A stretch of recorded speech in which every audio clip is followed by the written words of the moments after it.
Nós vamos conversar um pouco hoje. Nós temos conversado durante alguns domingos, tanto mensagens que eu trouxe, quanto o Nicolas, quanto o Torelli, sobre algumas atitudes que sinalizam sobre a nossa posição em relação à verdade de Deus. Atitudes nossas que mostram quem somos e como temos agido diante de Deus.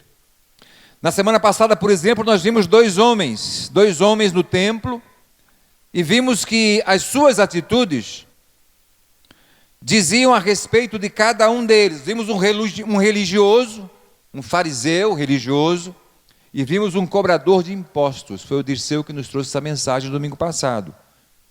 E nós vimos que as atitudes deles demonstraram alguma coisa importante sobre a vida deles. Agora, hoje, nós vamos começar a ver um pouco do que está por trás das nossas atitudes. Porque as nossas atitudes revelam alguma coisa sobre nós. Elas não acontecem por acaso, mas elas são fruto do nosso olhar. São fruto da forma como nós enxergamos a Deus e, consequentemente, a vida.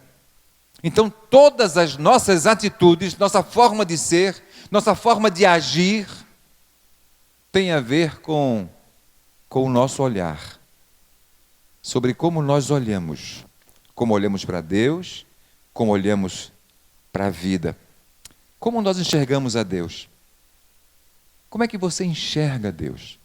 Nesses dois domingos, se Deus permitir no próximo, nós vamos conversar juntos primeiro sobre o nosso olhar para Deus, e depois sobre o olhar de Deus para nós. Como nós olhamos para Deus, o que é que nós enxergamos quando olhamos para Deus, e o que Deus enxerga, o que Deus vê quando olha para cada um de nós. O texto de hoje está no capítulo 15 do Evangelho de Lucas. Lucas, capítulo 15. É um texto bem conhecido. E ele começa assim, Lucas 15 começa assim: certa ocasião, muitos cobradores de impostos e outras pessoas de má fama chegaram perto de Jesus para o ouvir. Eu estou usando a tradução da linguagem de hoje. É a tradução que nós usamos aqui na igreja. Se você usa o celular, que eu vejo várias pessoas com o celular, você pode escolher lá naquele aplicativo da Bíblia a tradução que você quer. Então escolha a de hoje para você ler exatamente o que eu estou lendo aqui. Por que a gente usa essa tradução? Porque ela é um pouco mais fácil de ser compreendida. É numa linguagem mais acessível. Então é por isso que a gente tem usado ela aqui. Então esse texto diz isso, que alguns cobradores de impostos e outras pessoas de má fama chegaram perto de Jesus para o ouvir. Os fariseus e os mestres da lei criticavam Jesus, dizendo: esse homem se mistura com gente de má fama e toma refeições com eles. Vejam, Jesus se aproxima, aliás, pessoas se aproximam de Jesus para ouvi-lo, pessoas que estão interessadas em ouvir Jesus falar. E são pessoas de má fama, são cobradores de impostos. Nós vimos domingo passado como os cobradores de impostos eram odiados pelos judeus. Ele era um judeu, mas se cobrava impostos para o Império Romano, e cobravam mais do que deviam, ficavam com a parte deles. E o povo odiava cobradores de impostos, e alguns tidos como pecadores para os religiosos da época. Mas eles procuravam Jesus para ouvir Jesus. Religiosos começaram a criticar: mas como é que este homem, se ele se diz filho de Deus de verdade? Esses fariseus e publicanos, aliás, os fariseus e mestres da lei, começaram a criticar Jesus, dizendo: mas se ele é filho de Deus mesmo, se ele sabe das coisas, ele deveria muito bem saber que esses homens não são homens de má fama, com que ele não deveria estar junto, ser visto junto. E essa crítica desses homens gerou tudo o que iremos ver hoje. O texto de hoje nos mostra uma trilogia, são 3 parábolas. Jesus nos conta 3 parábolas que são parecidas umas com as outras, tratam do mesmo assunto, mas por prismas diferentes. E tudo começou com essa crítica dos fariseus e dos mestres da lei. As 2 primeiras parábolas são a parábola da ovelha perdida e da moeda perdida. Vamos ver o que é que diz. Capítulo 15, versículo 3. Então Jesus contou essa parábola. Se algum de vocês tem 100 ovelhas e perde uma, por acaso não vai procurá-la? Assim, deixa no campo as outras 99 e vai procurar a ovelha perdida até achá-la. Quando a encontra, fica muito contente e volta com ela nos ombros. Chegando em sua casa, chama os amigos e vizinhos e diz: alegrem-se comigo, porque achei a minha ovelha perdida. Pois eu lhes digo que assim também vai haver mais alegria no céu por um pecador que se arrepende dos seus pecados, do que por 99 pessoas boas que não precisam se arrepender. E Jesus continuou: se uma mulher que tem 10 moedas de prata perder uma, vai procurá-la, não é? Ela acende uma lamparina, varre a casa e procura com muito cuidado até achá-la. E quando a encontra, convida as amigas e vizinhas e diz: alegrem-se comigo, porque achei a minha moeda perdida. Pois eu digo a vocês que assim também os anjos de Deus se alegrarão por causa de um pecador que se arrepende dos seus pecados. Essas 2 primeiras parábolas mostram a ovelha perdida e a moeda que se perde também.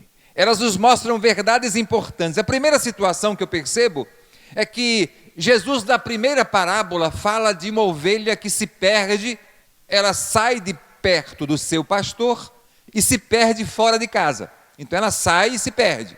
O pastor vai lá e atrás de volta. Na segunda parábola, vemos uma mulher que perdeu uma moeda de prata. Só que aquela moeda de prata, ela tinha 10, perdeu uma, ficou com 9. Uma moeda de prata, ela representava a diária de um trabalhador. Então era algo significativo. E essa moeda se perde dentro de casa.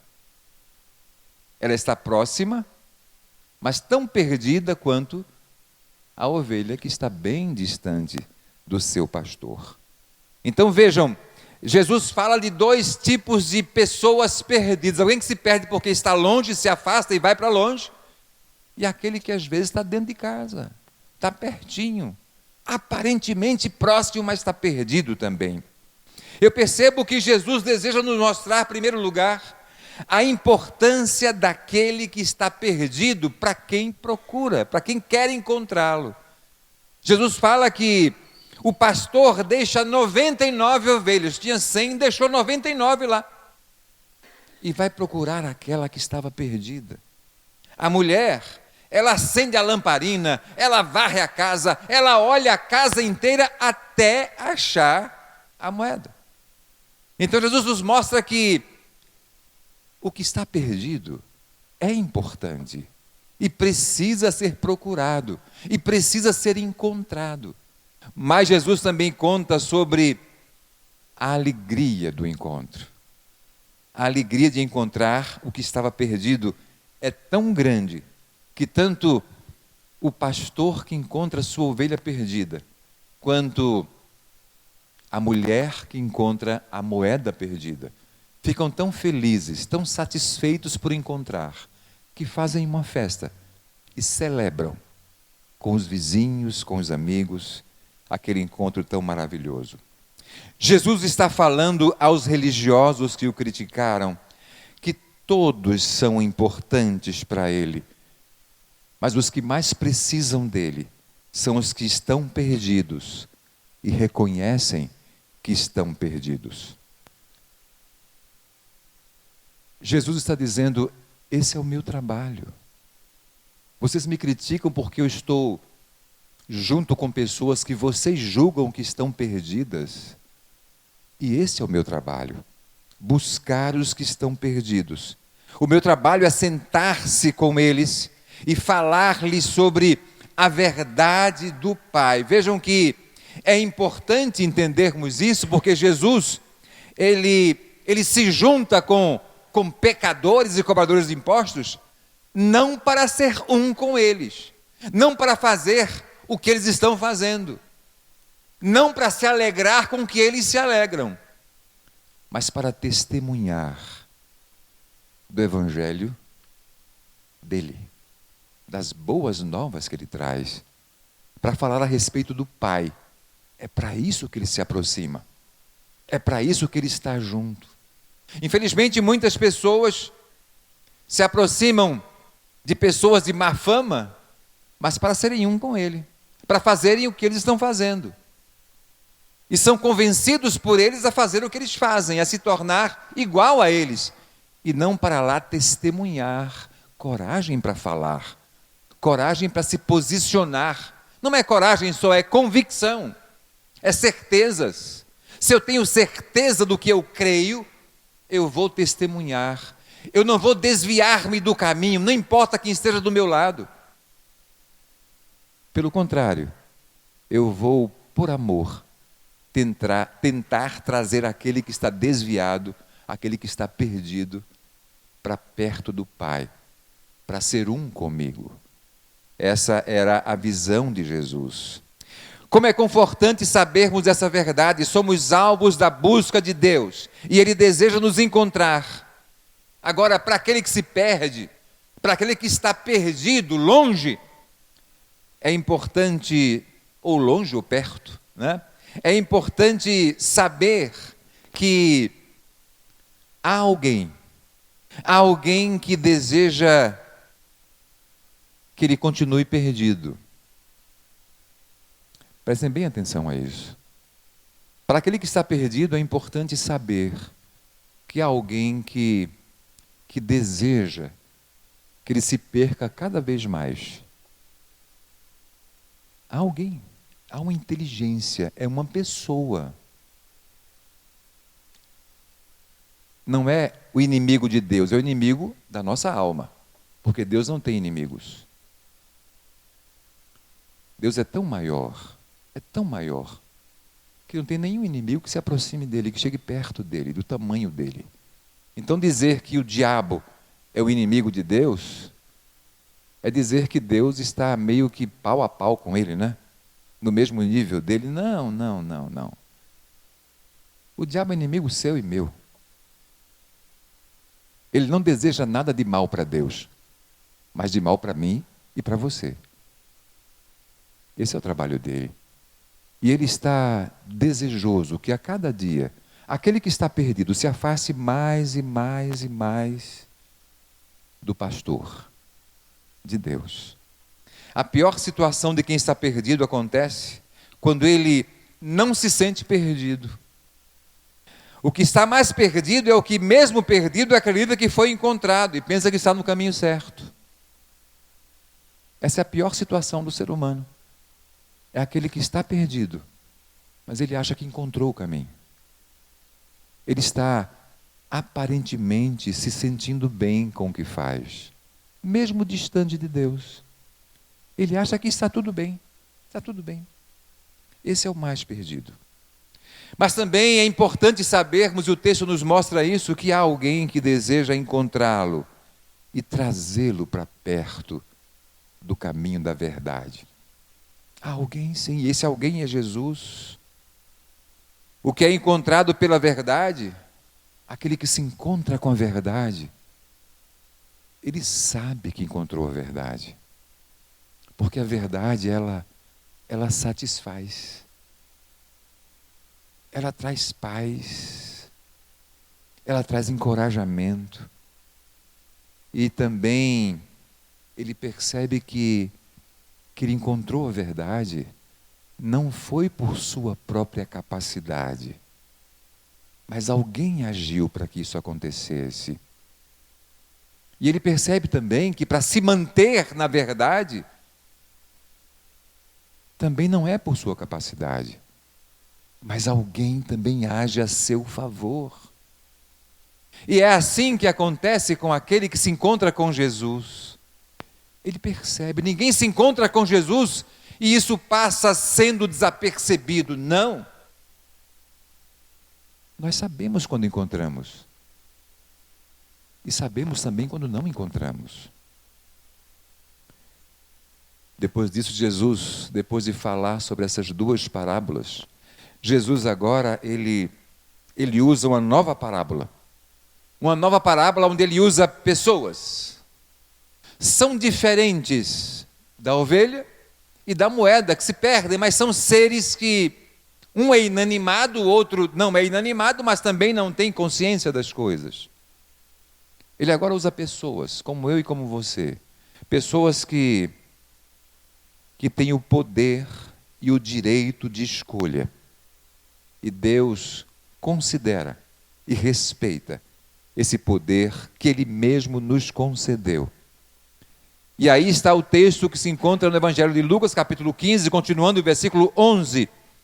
E Jesus disse ainda: um homem tinha 2 filhos. Certo dia, o mais moço disse ao pai: Pai, quero que o Senhor me dê agora a minha parte da herança. E o pai repartiu os bens entre os 2. Poucos dias depois, o filho mais moço juntou tudo o que era seu e partiu para um país que ficava muito longe. Ali viveu uma vida cheia de pecado e desperdiçou tudo o que tinha. O rapaz já havia gastado tudo quando houve uma grande fome naquele país. E ele começou a passar necessidade. Então procurou um dos moradores daquela terra e pediu ajuda. Este o mandou para a sua fazenda, a fim de tratar dos porcos. Ali com fome, ele tinha vontade de comer o que os porcos comiam, mas ninguém lhe dava nada. Caindo em si, ele pensou: quantos trabalhadores do meu pai têm comida de sobra, e eu estou aqui morrendo de fome. Vou voltar para a casa do meu pai e dizer: Pai, eu pequei contra Deus e contra o Senhor, e não mereço mais ser chamado de seu filho. Me aceite como um dos seus trabalhadores, dos seus empregados. Então saiu dali e voltou para a casa do pai. Quando o rapaz ainda estava longe de casa, o pai o avistou. E com muita pena, com misericórdia do filho, correu e o abraçou e beijou. E o filho disse: Pai, eu pequei contra Deus e contra o Senhor, e não mereço mais ser chamado de seu filho. Mas o pai ordenou aos empregados: depressa, tragam a melhor roupa e vistam nele. Ponham um anel no dedo dele e sandálias nos seus pés. Tragam também e matem o bezerro gordo. Vamos começar a festa, vamos começar a festejar, porque esse meu filho estava morto e viveu de novo. Estava perdido e foi achado. E começaram a festa. Enquanto isso, o filho mais velho estava no campo. Quando ele voltou e chegou perto de casa, ouviu a música e o barulho da dança. Então chamou o empregado e perguntou: o que é que está acontecendo? O empregado respondeu: o seu irmão voltou para casa vivo e com saúde. Por isso seu pai mandou matar o bezerro gordo. O filho mais velho ficou zangado e não quis entrar. Então o pai veio para fora e insistiu com ele para que entrasse. Mas ele respondeu: faz tantos anos que eu trabalho como escravo para o Senhor e nunca desobedeci a uma ordem sua. Mesmo assim, o Senhor nunca me deu nem ao menos um cabrito para eu fazer uma festa com os meus amigos. Porém, esse seu filho desperdiçou tudo o que era seu, gastando dinheiro com prostitutas. E agora ele volta e o Senhor manda matar o bezerro gordo. Então o pai respondeu: meu filho, você está sempre comigo e tudo o que é meu é seu. Mas era preciso fazer essa festa para mostrar a nossa alegria, pois esse seu irmão estava morto e viveu de novo e reviveu. estava perdido e foi achado, foi encontrado de novo.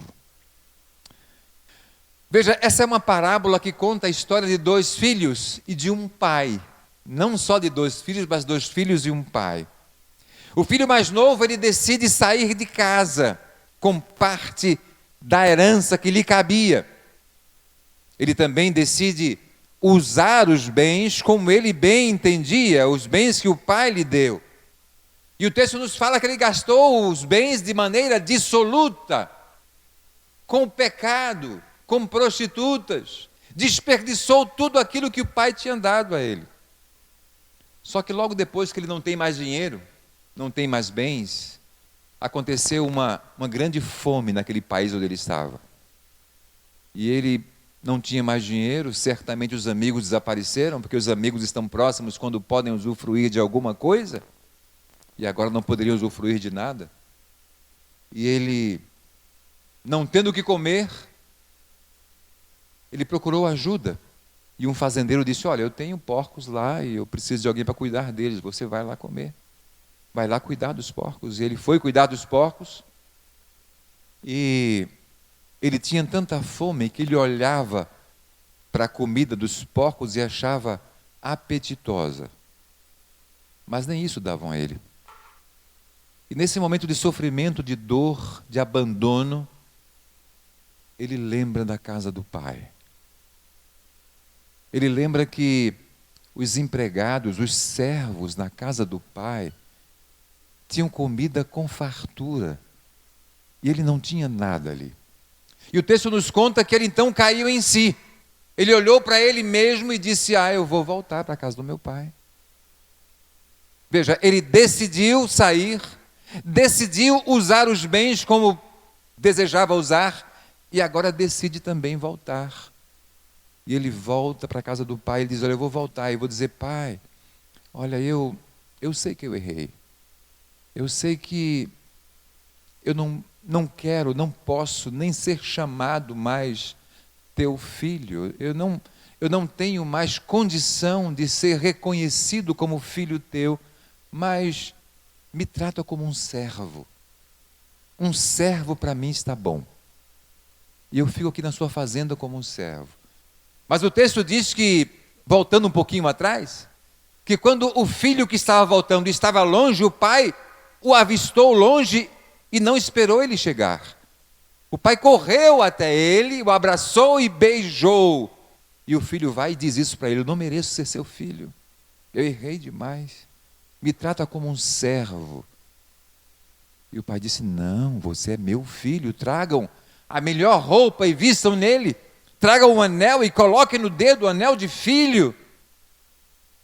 E tragam também o bezerro gordo. Era um animal separado para uma festa, um animal engordado para isso.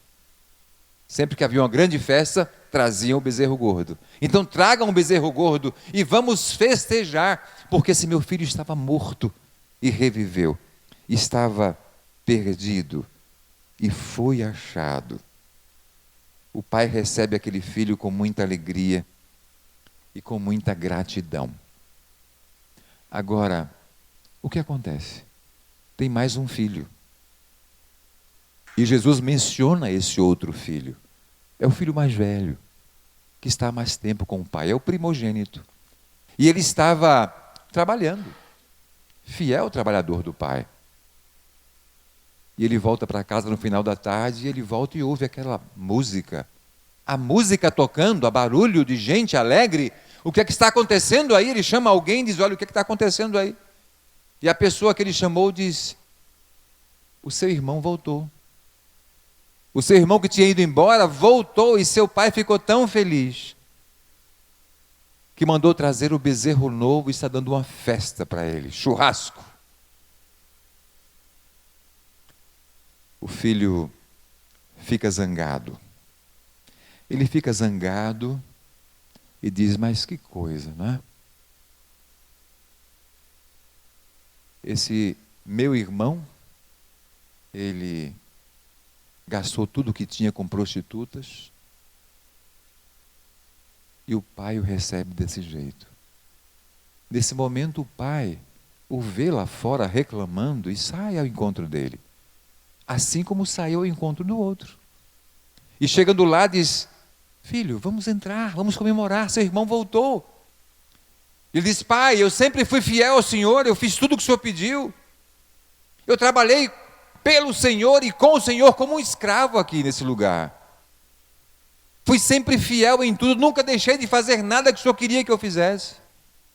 E o Senhor nunca me deu nenhum cabrito para que eu fizesse uma festinha com meus amigos. E esse seu filho chega aí depois de desperdiçar metade dos seus bens com prostitutas. E o Senhor o recebe como se nada tivesse acontecendo, como se nada tivesse acontecido. E o Senhor mata até o bezerro gordo, que era para aquela nossa grande festa. O pai olha para o filho com o mesmo amor e diz: filho, presta atenção. Você sempre está aqui comigo. Tudo que eu tenho é seu. Vamos festejar. Tudo que eu tenho pertence a você também. Você não é um empregado, você é o filho do dono. E tudo que eu tenho pertence a você. Você não precisa ganhar nada de mim. É só usufruir do que já é seu. O pai tenta fazer com que ele se sinta amado. E diz isso para ele: tudo que eu tenho pertence a você também. Nós podemos olhar para esse texto, e certamente Jesus olha para esse texto com essa intenção também, e ver dois olhares diferentes. Na verdade, três olhares. Mas vamos ver hoje esses dois olhares. Primeiro, o olhar do filho mais novo, daquele filho que diz: pai, eu quero que o Senhor divida já a herança, mesmo em vida, porque normalmente os pais dividiam, a herança era dividida quando os pais morriam. Ele fala: não, pai, eu não vou esperar o senhor morrer, não. Pode ser que o senhor dure muito. Então, me dá a minha parte da herança, eu quero usufruir dela. Aquele filho mais novo olhava para o pai, e ele via no pai alguém que o limitava. Aqui é muito bom, mas meus limites são muito estreitos, e eu acho que eu preciso de mais espaço. Eu preciso andar um pouco mais, conhecer pessoas novas, conhecer coisas novas, usar o meu dinheiro da maneira que eu acredito que devo usar, e não da forma que o meu pai tem gasto dele. Eu quero essa liberdade que eu não tenho. Eu me sinto limitado, eu preciso me afastar para me sentir livre. Depois ele mais uma vez olhou para o pai. Quando ele chega ao fundo do poço, ele diz: eu não mereço mais ser filho. Eu vou lá voltar para o meu pai e ele me tratará como um escravo, como um servo dele. Ele agora olha para o pai e vê um pai rancoroso, um pai que certamente vai puni-lo. Quando ele chegar em casa, o pai vai puni-lo e vai tratá-lo como um servo. Ele achou isso. Mas o pai mostrou para ele que as suas ações, as ações do pai, não dependiam das ações do filho.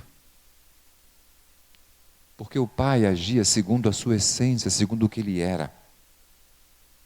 O filho apenas precisava deixar o pai agir. Deixar o pai agir. E o pai diz: filho, você é meu filho querido, vamos dar uma festa, você voltou, estava morto e nasceu de novo, reviveu. Mas nós vemos também um outro olhar. Veja, o primeiro olhar que nós vemos é o olhar desse filho mais novo que diz: olha, eu preciso de limites, eu preciso de horizontes maiores, eu preciso ser livre para usar a minha vida, o meu tempo e meus bens da forma que eu desejo. E depois ele disse: olha, eu eu acho que eu feri muito meu pai. E acho que ele não vai me aceitar de novo, não.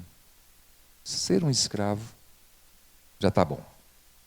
Mas vemos também o segundo filho, o filho mais velho, que embora sendo o primogênito, ele olhava para o pai e ele enxergava o pai como um senhor exigente,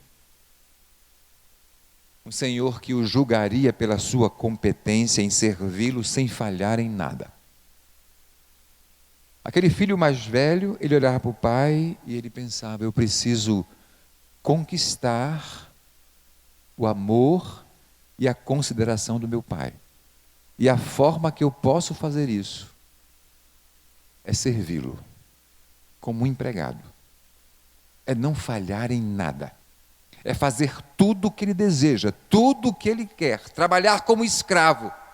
E certamente eu vou merecer a aprovação do pai. Um escravo, ele detestava o que fazia, mas ele não tinha outra alternativa. Era o que ele achava que era a única alternativa que ele tinha de sobrevivência. E esse filho pensava a mesma coisa. A única alternativa que eu tenho de sobreviver bem com meu pai é agradá-lo, é fazer o que ele quer, mesmo que não seja o que eu quero fazer, mas eu vou fazer isso. Eu entendo que Jesus está dizendo: olha, os religiosos da nossa época são assim. Eles são como o filho mais velho. Eles fazem tudo certo. Eles tentam fazer tudo certo. Eles estão presos a uma lei tão rigorosa que eles lutavam para pelo menos aparentar cumprir, acreditando que aquela era a única alternativa de vida que tinham. Fora disso, não seriam aceitos por Deus. Então eles tentavam fazer tudo certo e com um coração comprometido, mas não conseguiam fazer tudo certo e exigiam dos outros que fizessem o que era certo. Eu entendo que esses religiosos da época muitas vezes se parecem com alguns de nós, que aparentemente são certinhos, sabe? Estão dentro das nossas igrejas, são como aquela moeda perdida por aquela mulher, que estava dentro de casa. Estão dentro de casa, como o filho mais velho. Estava na fazenda com o pai, estava lá dentro, mas estava tão perdido quanto aquele que estava fora, aquele que se afastou. Ele acreditava que para conseguir o amor do pai, ele precisava apenas fazer tudo certo. Ele precisava ser perfeito. É isso que acontece com muitos de nós. Temos esse olhar para Deus. Enxergamos Deus como aquele Senhor rigoroso que quer que eu acerte. E na tentativa de somente acertar, eu não faço muita coisa. Eu sou como aquele empregado que recebeu um valor do patrão para investir e ele vai e enterra aquela moeda para não perder. Ele não quer perder nada, porque o Senhor é um Senhor rigoroso e vai culpar ele se ele perder. Então ele prefere não ganhar nada, não arriscar nada, mas ele sabe que não vai perder e vai agradar o Senhor. Só que o Senhor não se agradou disso. Assim como o Senhor não se agrada de nós, quando nós aparentemente parece que estamos próximos, mas temos um olhar para Ele que não é verdadeiro. Deus não é assim. E Deus mostra isso, e o Pai mostra isso quando diz ao filho: filho, você sempre esteve comigo. Tudo o que é meu é seu. É só você usufruir. É porque você nunca pegou o bezerro novo, o bezerro gordo, porque você não quis. mas ele estava à sua disposição. Você poderia tê-lo usado quando quisesse, mas você achava que não merecia isso. Que não me agradaria ser isso, fazer assim. Mas tudo é seu. Por outro lado, nós vemos aqueles que se afastam de Deus em busca da liberdade. Há muitas pessoas que não querem saber de Deus, não querem saber da palavra de Deus, se afastam da própria palavra de Deus, porque acham que essa palavra os limita. Ela diminui o seu espaço, não deixa que vivam com liberdade.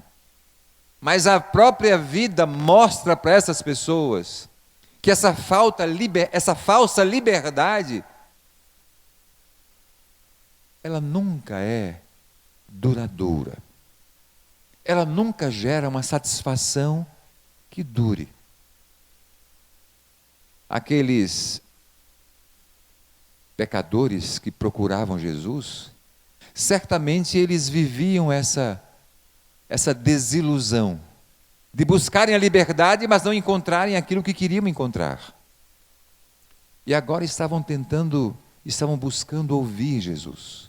Buscando ouvir Jesus. Com quem você mais se identifica? Com quem você mais se parece? Quando você olha para esses dois olhares,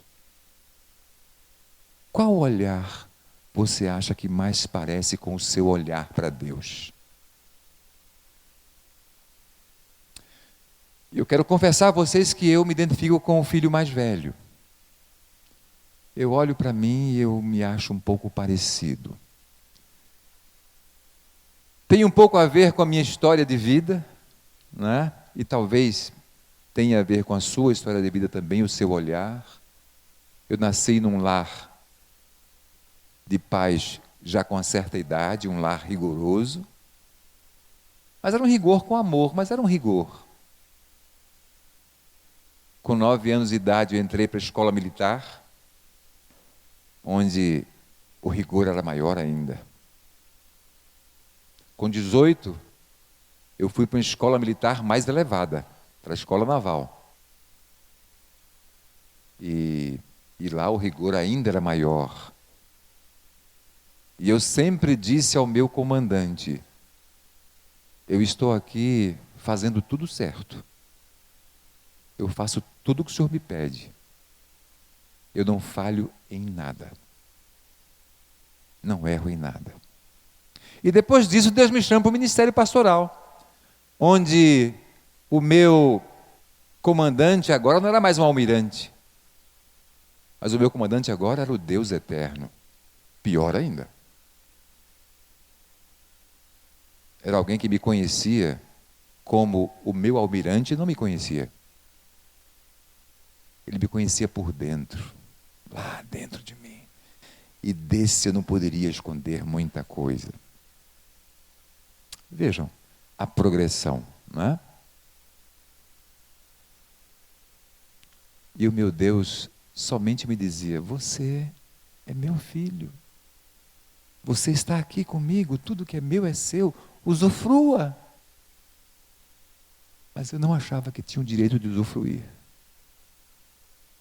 Eu tinha somente que fazer as coisas certas. Quem sabe um dia no céu eu usufrua de alguma coisa.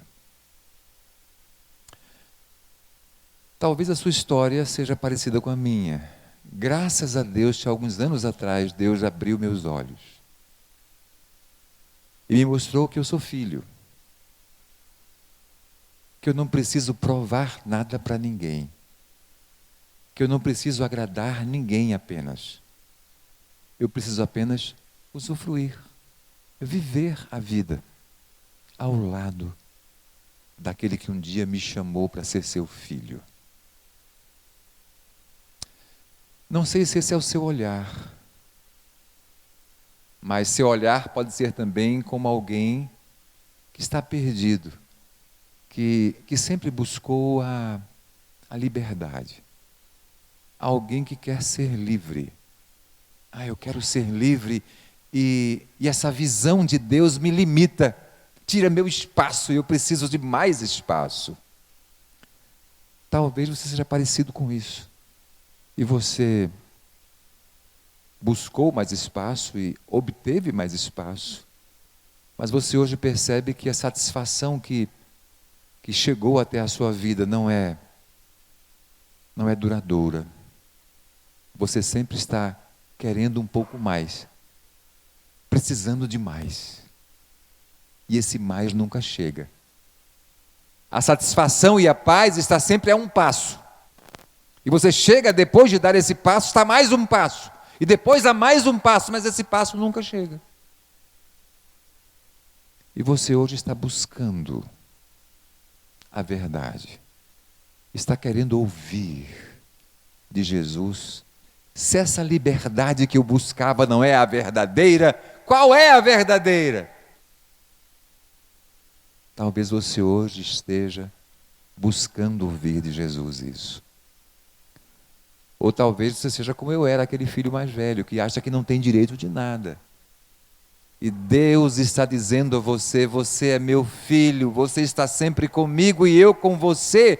Usufrua da vida, viva a vida, goze a vida, junto comigo. Não se prenda a regulamentos, regras e normas, mas viva a liberdade do Evangelho. Seja livre, porque Jesus veio libertar você. Seja qual for o seu olhar, é hora de mudar, é hora de acreditar. É hora de ser verdadeiro, sabe? Sabe, uma das coisas mais difíceis da vida, é olhar para dentro da gente mesmo. É olhar para a gente e enxergar a nossa verdade. Porque muitas vezes nós olhamos para a gente mesmo, para dentro da gente, e enxergamos aquilo que nós queremos que as pessoas enxerguem. Enxergamos o tipo que nós fazemos, mas não a verdade a nosso respeito. Lembra do apóstolo Pedro? Ele chega para Jesus e diz: olha, Jesus, eu vou estar com você, mesmo que você for preso, até a morte, eu estarei do teu lado. Pedro olhava para dentro dele e via aquilo que ele queria que Jesus pensasse dele, e não o que ele era. Mas quando depois de negar que conhecia Jesus por 3 vezes, e acontecer o que Jesus havia dito, o galo vai cantar. Quando ele ouve o canto do galo, ele olha para dentro dele mesmo e enxerga quem ele de fato é. E o texto nos diz que Pedro agora chora amargamente, porque ele viu quem ele era. Ele era um covarde, ele era um fraco, ele não tinha convicções reais a respeito de Jesus. Ele queria simplesmente agradar o mestre. Mas não era ele. Ele era aquele que por 3 vezes negou que conhecia Jesus. E só quando Pedro descobre isso, essa verdade, e só quando Pedro percebe que Jesus de fato é o Filho de Deus, quando ele ressuscita dos mortos, é que Pedro começa a escrever essa história que nós hoje queremos imitar. O grande apóstolo Pedro. O homem que não tinha medo, que morreu por servir e testemunhar a respeito de Jesus. Olhar para dentro da gente é algo extremamente doloroso. mas é algo necessário. E é uma atitude que muda a nossa vida, sabe? Muda a nossa vida. Quando eu olho para mim mesmo e vejo quem eu sou de verdade, eu tenho que tomar uma providência. Eu não consigo mais ser aquele do mesmo jeito. Eu tenho que fazer alguma coisa. E eu faço. Que é me voltar para Jesus. É entregar minha vida a Ele. E viver por Ele e para Ele. Mas com alegria, liberdade e paz. E paz. Eu quero convidar você nessa manhã a experimentar essa vida nova que o Evangelho tem para a gente.